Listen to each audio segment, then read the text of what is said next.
ar o Globo Notícia Europa. Veja os destaques desta edição. A população de Portugal encolheu. No ano passado, o país registrou menos nascimentos, mais mortes e mais emigração.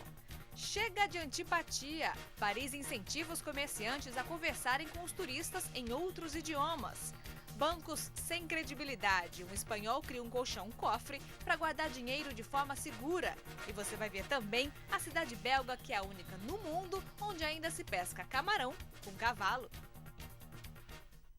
Você fala turistês? Essa é a frase tema de uma campanha da Câmara do Comércio de Paris para melhorar o relacionamento com os visitantes. Há quem diga que os parisienses não costumam sorrir e que são antipáticos com os turistas, principalmente com os que não sabem falar francês. Essa mulher diz que toda vez que perguntou algo em inglês, recebeu uma cara feia em troca. Será que isso é mesmo muito comum? Para comprovar, uma francesa se passou por estrangeira e saiu pelas ruas da cidade com uma câmera escondida. Ela tentou pedir diversas informações em inglês. Olha só como foi o retorno. Não conseguiu fazer compras, nem pegar um táxi. No English? No inglês. Para acabar com a má reputação da cidade, a Câmara do Comércio criou um site que ensina os comerciantes a lidar com o público de diferentes nacionalidades. Tem uma seção dedicada a quem vem do Brasil. A página conta que a viagem de um brasileiro a Paris geralmente é um passeio dos sonhos, cheio de entusiasmo. E vem com um pequeno guia de conversação em português para diversas situações. Bom dia, gostaria de reservar uma mesa para 4 pessoas. E enquanto os comerciantes não falam outras línguas, os turistas se garantem pedindo desculpas em bom francês. Je suis désolée, madame. Tem menos gente em Portugal. Uma análise do Instituto Nacional de Estatística mostra que a população do país está diminuindo. O correspondente em Lisboa, André Luiz Azevedo, explica os motivos. Os números oficiais confirmam a população portuguesa está mesmo diminuindo. No final de 2012, havia menos 55 mil pessoas do que no final de 2011, uma queda de 0,5%. Oficialmente, Portugal tem 10.487.000 habitantes e quase 500 mil mulheres a mais do que homens. O número de nascimentos também diminuiu. Foi de 89 mil bebês em 2012. A menor taxa de natalidade da história de Portugal e abaixo do mínimo necessário para que a população não encolha. Outro motivo para a população continuar diminuindo foi que o saldo migratório foi negativo. Saíram mais portugueses do que chegaram imigrantes estrangeiros. A boa notícia do levantamento é que a expectativa de vida dos portugueses está aumentando. Agora, ela chega a quase 77 anos para os homens e 82 anos e meio para as mulheres. André Luiz Azevedo, de Lisboa, para o Globo Notícia Europa. Há algumas semanas do nascimento do bebê real britânico, foram anunciadas as primeiras informações sobre o parto. A duquesa de Cambridge vai dar à luz em julho, numa ala particular do St. Mary's Hospital, em Londres. É o mesmo local onde a princesa Diana teve os príncipes William e Harry na década de 80. A data da internação de Kate ainda é um segredo, mas a duquesa planeja um parto natural. Assim que o bebê nascer, um anúncio vai ser colocado sobre um cavalete em frente ao Palácio de Buckingham, informando o horário de nascimento, o peso e o sexo. O nome pode estar junto com os outros dados, mas talvez demore alguns dias para ser conhecido. O filho de William e Kate será a terceira pessoa na linha de sucessão ao trono britânico. Na Grã-Bretanha, um novo sistema de cores deve ajudar as pessoas a comprar alimentos mais saudáveis. A correspondente em Londres, Cecília Malan, tem os detalhes. O esquema não poderia ser mais fácil de entender. Funciona como um sinal de trânsito. Vermelho serve de alerta. Melhor comer com moderação. Amarelo é uma opção que não faz nem mal nem bem. E verde significa pode comprar sem medo porque é saudável. A ideia é oferecer informações claras sobre as propriedades nutricionais do produto, como, por exemplo, o valor energético e a quantidade de gorduras. Colocar o mesmo padrão de etiqueta em todos os alimentos evita confusão e ajuda o consumidor a escolher refeições mais saudáveis. Os principais supermercados já aderiram e as embalagens com as novas etiquetas vão chegar às prateleiras nos próximos meses. Em toda a Europa, a Grã-Bretanha já é o país com o maior número de produtos com rótulos nutricionais. O governo pretende agora padronizar de vez a aparência deles. Tudo em nome de uma dieta mais saudável. Cecília Malan, de Londres, para o Globo Notícia Europa. Trânsito congestionado e transporte público cheio podem virar problemas do passado. Engenheiros da República Tcheca inventaram uma bicicleta que voa. Parece cena de filme, mas aconteceu de verdade. Esta bicicleta elétrica, criada por 3 empresas tchecas, voou por 5 minutos durante um teste. A velocidade máxima da bicicleta é de 50 km por hora.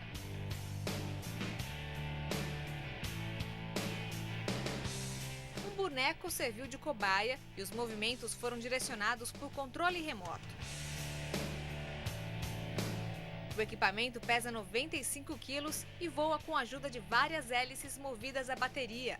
2 na frente, 2 na parte de trás e mais uma em cada um dos lados.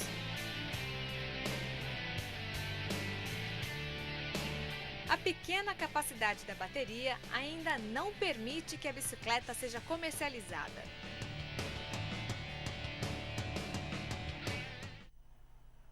Sabe aquela história de guardar o dinheiro embaixo do colchão para ficar seguro?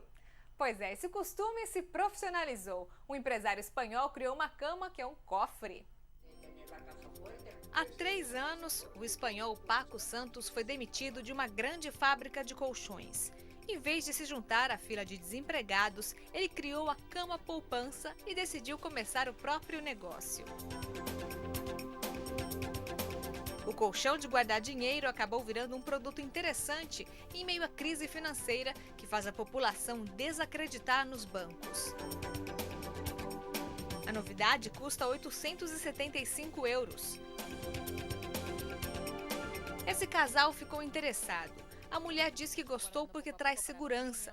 Ela vai guardar no colchão as economias para o futuro das crianças e também para os gastos do dia a dia. A parte do descanso, está muito bem ter uma caixa forte.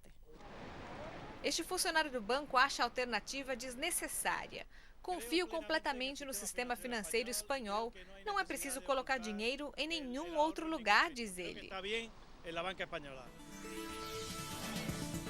Seja qual for a escolha do poupador, saber que o dinheiro está bem guardado faz qualquer um dormir bem mais tranquilo. Uma retrospectiva do trabalho do artista brasileiro Cildo Meirelles está em exposição no Museu Reina Sofia, na Espanha. Veja na reportagem do enviado especial a Madrid, Marcelo Barreto. A obra de Picasso domina as instalações do prédio principal do Reina Sofia, no centro de Madrid, e que agora abre as portas para uma exposição de um brasileiro, Cildo Meirelles. Cildo Meirelles ganhou um espaço só para ele, no Palácio Velázquez, um prédio do século XIX dentro do Parque do Retiro. Lá dentro, nas instalações construídas para uma exposição universal, não há limites para a criatividade do brasileiro. Logo na entrada, o visitante já é convidado a caminhar por um pier e contemplar a água reconstruída. Ao longo de toda a exposição, os sentidos são desafiados. O que se olha não é necessariamente o que se vê. E há muito o que sentir, tocar. O túnel tem ar quente que derrete os cubinhos de gelo que são levados para dentro dele. Os ovos são de madeira, gostosos de pisar, mas oprimidos por um teto com mais de 70 mil balas de diferentes tipos de armas.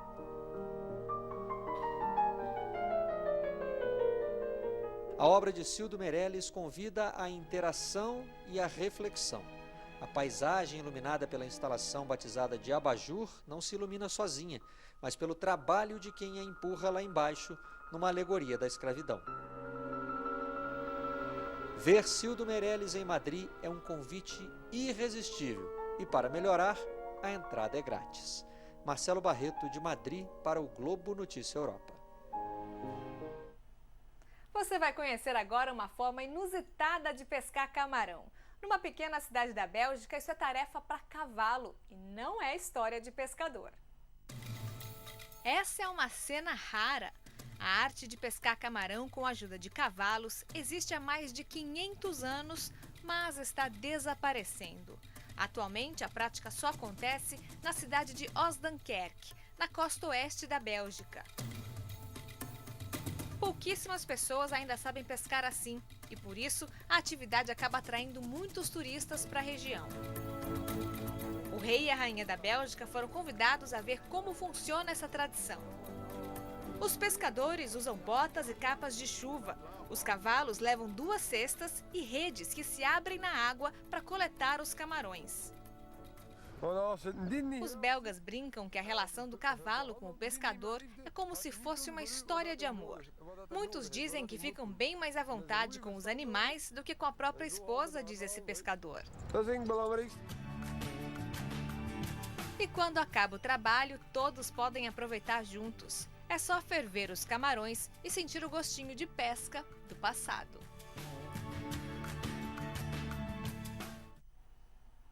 O Globo Notícia Europa encerra hoje a série especial sobre a indústria têxtil escocesa. Nesta última reportagem, a correspondente Ana Carolina Barr mostra como essa arte tão tradicional precisou se adaptar para sobreviver à mudança dos tempos. 4 séculos de uma história turbulenta. A Escócia abriga cerca de 600 tecelagens. Depois de tantas crises, a maior preocupação é com o futuro. Você precisa estar pronto para transformações. Esse setor teve muitos fantasmas que se recusaram a mudar e não estão mais aqui, diz Bob Galbraith. O pai dele entrou no ramo vendendo gravatas. Agora, produz tecidos para decoração.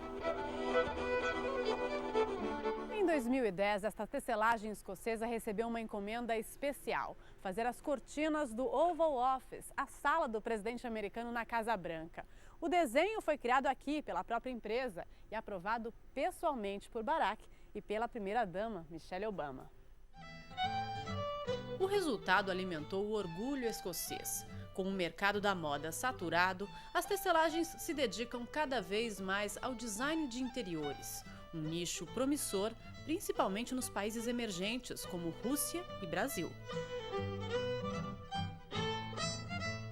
Um dos empresários mais experientes do setor, Charles Stewart, segue a mesma tendência, mas entrou nesse barco por acaso.